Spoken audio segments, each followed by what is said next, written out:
Eh bien, bonsoir et bienvenue sur le Market Insight. C'est Noël Clément qui, chaque soir de la semaine, juste après la clôture du marché européen, eh bien, vient vous commenter justement cette clôture et le marché en cours, puisque aux États-Unis, donc, ça continue. Nous allons commencer tout de suite, une fois n'est pas coutume, par le rappel légal, et ensuite, donc, on va avancer donc sur le développé. Alors, XTB France informe les participants que la présentation à venir et les informations qui vont être dispensées ne constituent en aucune manière une sollicitation ou une incitation à acheter ou vendre des produits financiers. Et donc, immédiatement, nous basculons sur le graphique du DAX, puisque nous sommes aujourd'hui donc disposés donc justement à discuter de l'indice DAX, de l'argent et du cacao. Alors, comme à chaque fois, donc, je fais un rappel de ce que XTB donc vous apporte, justement avec toute son équipe, tout au long de la journée, des informations clés. Aujourd'hui, il y en a eu une assez grosse quantité, puisqu'il y avait beaucoup de statistiques et des nouvelles et des réunions qui sont arrivées donc aujourd'hui jeudi. Toutes ces informations sont diffusées donc au travers de différentes émissions, avec Reda Boutika et son GMM à 9h15, et avec le live trading de 15h15. Aujourd'hui, c'était lui. Donc, parfois, c'est plutôt moi. Je dirais c'est une fois sur deux, presque. Et le Market Inside, maintenant, donc, avec vous, après 18h30. Alors, donc, nous sommes aujourd'hui jeudi 9 avril. Nous nous retrouvons donc demain, donc, jeudi 10 avril. Voilà. Donc, même le vendredi saint, eh bien, nous travaillons.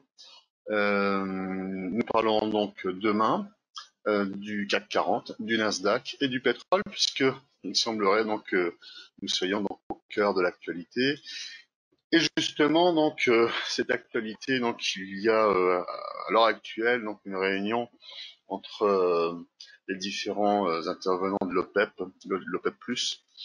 Euh, alors il y a une forme de, entre guillemets, une cacophonie, puisqu'il y a plusieurs chiffres qui sortent, qui sont démentis, d'autres qui reviennent. Donc je pense qu'il faudra mieux donc attendre la fin de cette réunion, puisque le pétrole lui-même, donc il est un peu, je dirais, brinque-ballé de droite et de gauche, tantôt donc allant friser les 29 dollars et là actuellement donc étant à 20, 25 dollars. Et ça, il arrive à le faire donc en moins d'une heure. Donc bonne chance pour ceux qui sont sur le marché du pétrole, enfin en tout cas pour les investisseurs moyen terme, pour les traders, les personnes qui sont en intraday ou en scalping, c'est très bien pour eux. Alors, on va regarder tout de suite la clôture sur le CAC 40 qui clôture en hausse de 1,44% à 4506,85 points. Le DAX, lui, monte de 237 points en clôturant à 10 570, en hausse de 1,73%. Rien n'est décidé, donc ça va se faire vraisemblablement demain ou très très bientôt, lundi, sur la fameuse dernière phase haussière, puisque le marché donc a pris de l'avance d'ailleurs aux États-Unis. En Europe, on est un peu en retard. Et les fameux objectifs donc qui étaient donc pour ce qui concernait le CAC aux alentours des, au-delà des 4600, 4008, voire même donc en hausse ultime en direction des 5100, euh, peine à arriver. Donc nous allons rentrer, donc c'était un peu prévu, hein, puisque ça avait été donc abordé sur l'analyse matinale, que dorénavant donc nous allons parler de plus en plus de fin de hausse et d'observer des situations justement de retournement. Alors aujourd'hui, avant donc d'aborder justement donc le DAX, là d'ailleurs donc j'avais préparé justement des ellipses qui nous permettront donc, de regarder un peu plus précisément. La Fed a décidé donc d'apporter également son aide à nouveau donc de 2300 milliards de dollars après des décisions justement déjà donc du Congrès.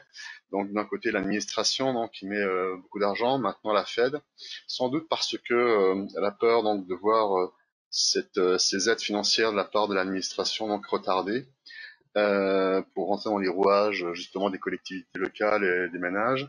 Et donc elle y prête sa main. Ce qui a d'ailleurs éclipsé les demandes d'allocation chômage aux États-Unis, puisqu'on attendait donc 5 millions et c'est remonté à presque 7 millions à nouveau d'inscriptions. Donc mauvaise nouvelle, le marché monte quand même, puisque nous avons le Dow Jones qui monte actuellement de 460 points.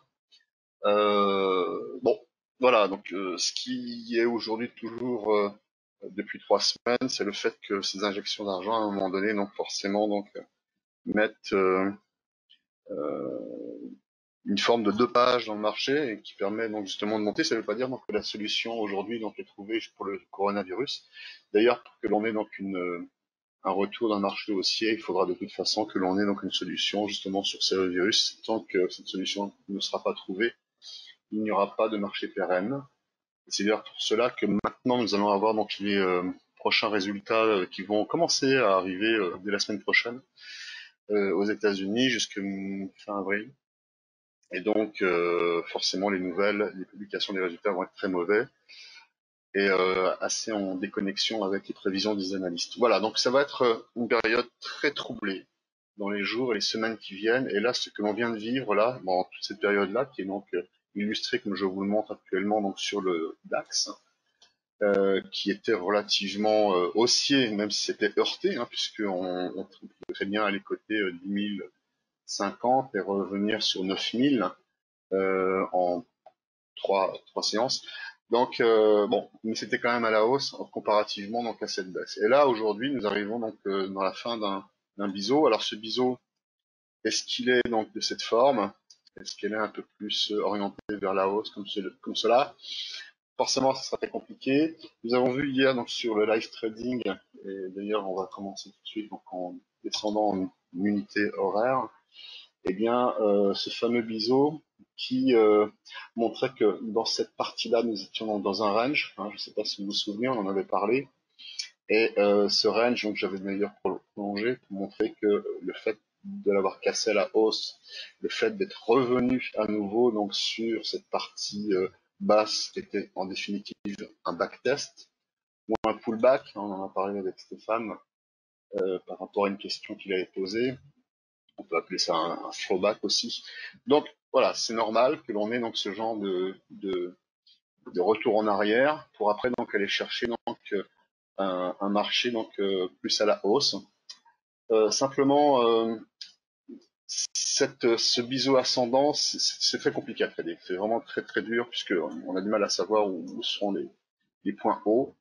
Vraisemblablement, il devrait se situer donc de cette façon-là. Est-ce qu'il va y aller en direct? Est-ce qu'il va reprendre un appui pour repartir? C'est complexe.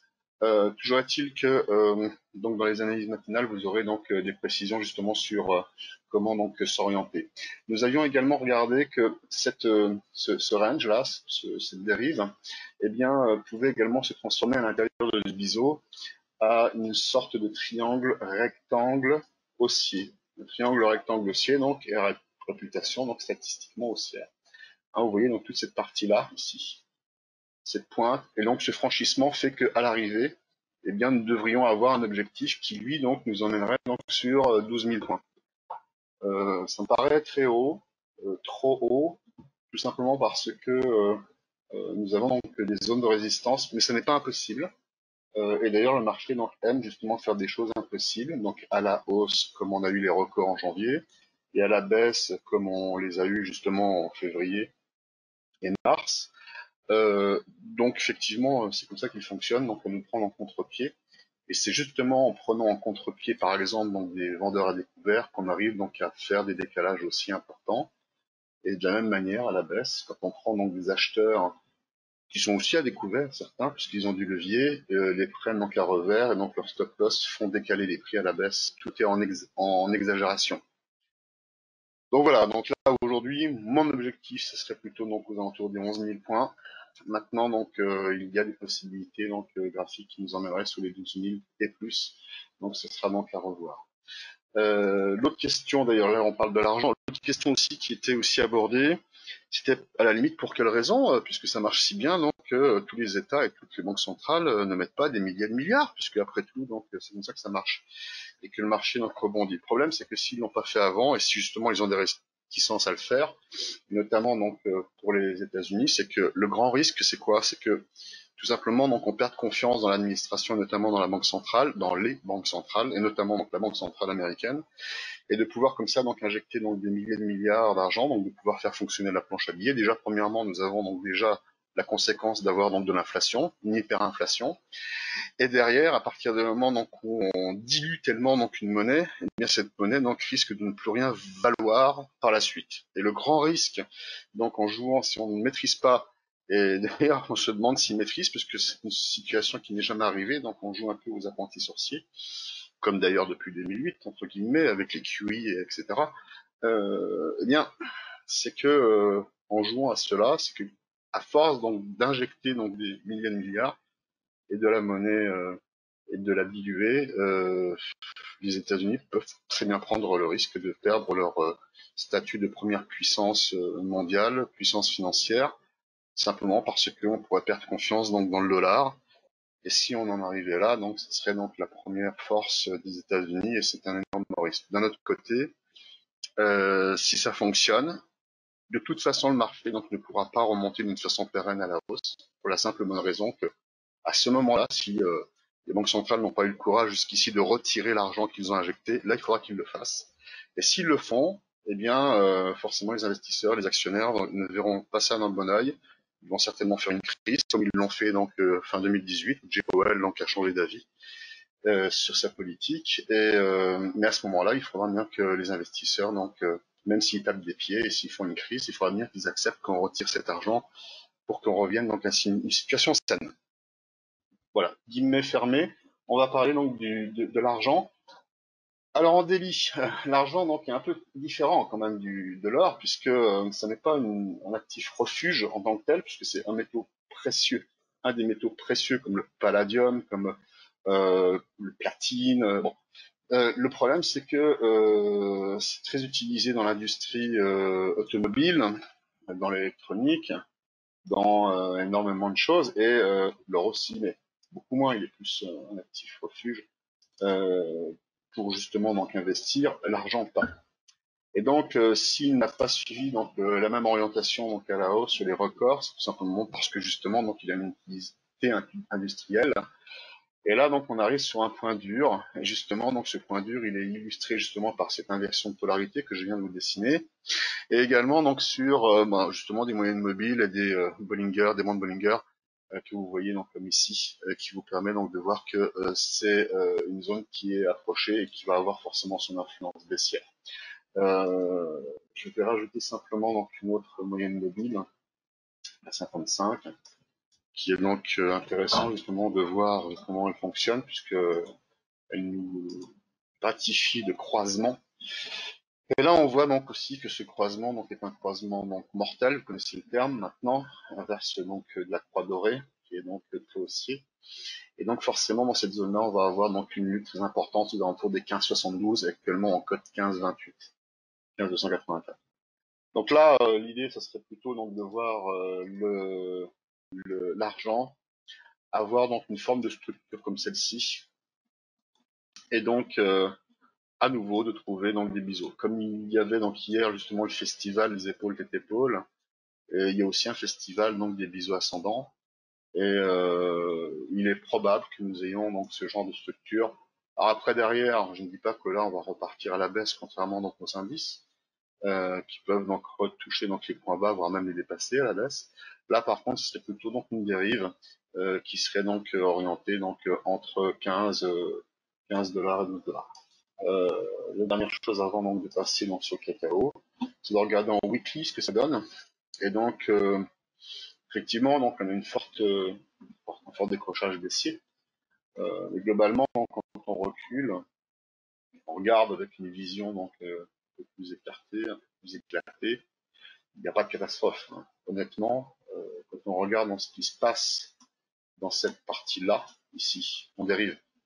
Donc globalement, voilà, si on oscille entre allez, 20 dollars et 12 dollars, c'est pas une catastrophe. Voilà. Donc, j'aurais plutôt envie de dire que l'argent donc se situerait plutôt dans une tendance comme celle-ci, qui ne serait pas donc sans un retour haussier aux alentours des 26 et 30 dollars. Pour le cacao, donc on en avait parlé, les États-Unis donc avaient refusé donc d'importer le cacao de Côte d'Ivoire, je crois, tout simplement parce que donc l'éthique des États-Unis est c'est c'est- c'est- c'est- c'est vraiment un salut. Je trouve que c'est vraiment bien de leur part de refuser donc de faire travailler donc des enfants parce que sur ce principe-là donc ils sont complètement opposés. C'est-à-dire pour ça qu'ils ont refusé donc d'importer du cacao d'Afrique et donc c'est ce qui devait porter donc l'idée de voir un cacao partir à la hausse. Sauf que techniquement il n'y avait trop rien au moment où ça avait été proposé, puisqu'on était ici, précisément, dans ce drapeau. Et pour moi, donc, il n'y avait pas de signal, c'était pas suffisant de dire, effectivement, on sort du drapeau. Si, on pouvait donc soit acheter la sortie du drapeau à la hausse, soit vendre la sortie du drapeau à la baisse. Là, maintenant que l'on est sorti, eh bien, il y a un élément qui est intéressant donc à relever, et c'est celui-ci donc que je vais exploiter. C'est justement ce gap baissier qui avait été donc créé donc là c'est donc en Delhi, hein, qui a été créé donc le 16 mars précisément. Et donc ce gap baissier donc forcément donc si on le prend pour une résistance, il doit être en couleur rouge. Et vous voyez donc que les prix donc ont échoué justement dans ce gap baissier, donc il ne l'a pas invalidé même s'il l'a fermé. Donc maintenant qu'il a fait ce premier essai haussier, eh bien j'aurais plutôt envie donc de voir donc là, une proposition donc de trade, de recommandation sera faite pour avoir. Au niveau de l'Apex, l'Apex donc c'est la pointe hein, de ces structures en biseau. Eh bien, au niveau de cet Apex, on pourrait donc viser donc un point d'achat pour après revenir en direction justement de cette ligne de résistance qui pourrait devenir une ligne de coup. Et donc, on aurait une structure en tasse avec anse. Et auquel cas, donc, si ça fonctionne, eh bien, nous pourrions très bien avoir au niveau de l'anse, si elle se situe à ce niveau-là, le point vertical, si on considère que le bas de l'anse se situera au-dessus de l'apex, eh bien, nous pourrions avoir une transformation donc de prix sur un objectif qui pourrait se situer aux alentours des 25 dollars. Voilà, je n'en fais pas plus. Je vous remercie donc pour votre intérêt et aussi pour votre soutien puisque vous avez aussi posé des questions et que vous avez également le plaisir de liker. Donc si c'est un travail qui vous plaît, tant mieux et on continuera donc à étoffer tout ce travail-là. Bonne soirée et à demain. Je vais vous faire donc un topo plus important justement vis-à-vis du pétrole puisque là aujourd'hui rien n'est calmé. Merci, bonsoir.